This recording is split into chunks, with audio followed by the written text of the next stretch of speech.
দুনিয়ার সবচাইতে সহজ পিঠার রেসিপি হচ্ছে নোয়াখালীর ঐতিহ্যবাহী মেরা পিঠা বা চাইনা পিঠা। এই পিঠাটা বানানো এত সহজ আর খেতে কিন্তু ভীষণ মজাদার। আশা করছি আমার আজকের রেসিপিটা আপনাদের কাছে ভালো লাগবে। প্রথমে আমি মেরা পিঠার ডোটা তৈরি করে নেব। এর জন্য আমি একটা প্যানের মধ্যে দিয়ে দিচ্ছি 1.5 কাপ পানি। এরপর আমি এখানে দিয়ে দিচ্ছি 1/2 চা চামচ লবণ। যারা মিষ্টি খাবারের লবণ পছন্দ করে না তারা চাইলে লবণটা বাদ দিতে পারেন। এরপর আমি এখানে দিয়ে দিয়েছি 1 কাপ গুড়। গুড়টাকে আমি ছোট ছোট করে কেটে নিয়েছি। এখানে আমি টোটাল 2 কাপ খেজুর গুড় দিয়েছি। 1 কাপ খেজুর গুড় আমি অফ ক্যামেরা দিয়েছি।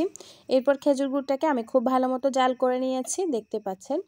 এরপর আমি এখানে দিয়ে দিচ্ছি 2 কাপ শুকনো চালের গুঁড়া।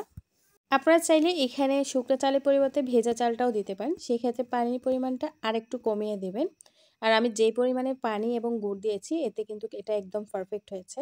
এরপর আমি এখানে দিয়ে দিয়েছি 1/2 কাপ নারকেল কোরানো। এরপর আমি শুকনো চালের গুঁড়োটাকে খুব ভালো মতো মিশিয়ে নিচ্ছি। আপনারা চাইলে এখানে গুড়ের পরিবর্তে পিঠাটাকে চিনি দিয়েও তৈরি করে নিতে পারেন। সেই ক্ষেত্রে পিঠাটা খেতেও কিন্তু দারুণ হয়। ডোটাকে খুব ভালো মতো মিশিয়ে নিয়েছি। এরপর আমি ডোটাকে ঢেকে রেখে দিব 5 মিনিটের জন্য। আর এতে করে ডোটা কিন্তু একদম সুন্দর মতো সেদ্ধ হয়ে যাবে। 5 মিনিট পর আমি ডোটাকে চুলা থেকে নামিয়ে নেব। আর দেখতে পাচ্ছেন মেরা পিঠা বানানোর জন্য ডোটা কিন্তু একদম পারফেক্টলিভাবে তৈরি হয়ে গেছে। চুলা থেকে আমি ডোটা নামিয়ে নেওয়ার পর একটা বোর্ডের উপর নিয়ে নিচ্ছি। এরপর আমি ডোটাকে গরম থাকা অবস্থায় এটাকে খুব ভালো মতো মথে নিব। যে কোনো পিঠা বানানোর জন্য ডোটাকে একটু গরম থাকা অবস্থায় খুব ভালো মতো মথে নিতে হবে। এতে করে ডোটাও অনেক বেশি সফট হয়। আর একদম বেশি গরম থাকা অবস্থায় ডোটাকে মথে নিতে যাবে না, তাহলে হাতটা পুড়ে যেতে পারে। তো দেখতে পাচ্ছেন আমি ডোটাকে খুব ভালো মতো মথে নিয়েছি। এরপর আমি এখান থেকে কিছুটা ডো নিয়ে নিচ্ছি। আমি যে সাইজের পিঠা বানাবো সেই অনুযায়ী আমি এখান থেকে ডো নিয়ে নিয়েছি। এরপর ডোটাকে আমি বোর্ডের উপর রেখে এভাবে হাত দিয়ে একটু ঘুরিয়ে নিচ্ছি। এক পাশটা এভাবে ঘুরিয়ে নেওয়ার পর এখন আমি অপর পাশটাকে খুব ভালো মতো ঘুরিয়ে নিচ্ছি। আসলে এটা বলে বোঝানোর মতো কিছুই না, খুবই সহজ একটা কাজ। জাস্ট একটু হাত দিয়ে এভাবে ঘুরিয়ে নিলেই দেখবেন খুব সুন্দর মেরা পিঠার শেপ হয়ে গেছে।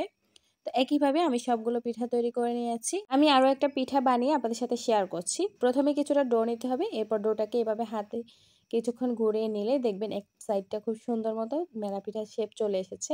এরপর অপর পাশটাকেও এভাবে একটু ঘুরিয়ে নিতে হবে। 2 কাপ ডো থেকে আমার প্রায় 25টার মতো মেরা পিঠা তৈরি হয়েছে। এবার আমি পিঠাগুলোকে ভাপে দিয়ে নেব। এর জন্য আমি চুলায় একটা পাতিলের মধ্যে বেশ কিছুটা পানি দিয়েছি আর উপর দিয়ে আমি একটা স্ট্রেনার বসিয়ে দিয়েছি। এরপর পানিটা খুব ভালো মতো ফুটে ওঠার পর আমি পিঠাগুলোকে একে একে দিয়ে দিচ্ছি। পিঠাগুলো দিয়ে আমি একটা ঢাকনা দিয়ে ঢেকে দিচ্ছি 15 মিনিটের জন্য। 15 মিনিট পর দেখতে পাচ্ছেন পিঠার কালারটা কিন্তু একদম চেঞ্জ হয়ে গেছে। এরপর আমি পিঠাটা ভালো মতো সেদ্ধ হয়েছে কিনা সেটা চেক করে নিচ্ছি একটা কাঠি দিয়ে। আমার কাঠিটা একদম ক্লিন এসেছে, তার মানে আমার পিঠাটা হয়ে গেছে। এখন আমি পিঠাটা চুলা থেকে নামিয়ে নিচ্ছি। পিঠাটা চুলা থেকে নামানোর পর গরম গরম পরিবেশন করে নেবেন। আর পিঠাটা গরম গরম খেতেই কিন্তু দারুণ মজাদার লাগে। এবার আমি একটা পিঠা ভেঙে আপনাদের সাথে শেয়ার করছি। আশা করছি আমার আজকের রেসিপিটি আপনাদের কাছে ভালো লেগেছে আর সহজও লেগেছে। আমার রেসিপি ভালো লাগলে প্লিজ লাইক, কমেন্ট, শেয়ার করে অবশ্যই আমার পাশে থাকবেন। আসসালামু আলাইকুম।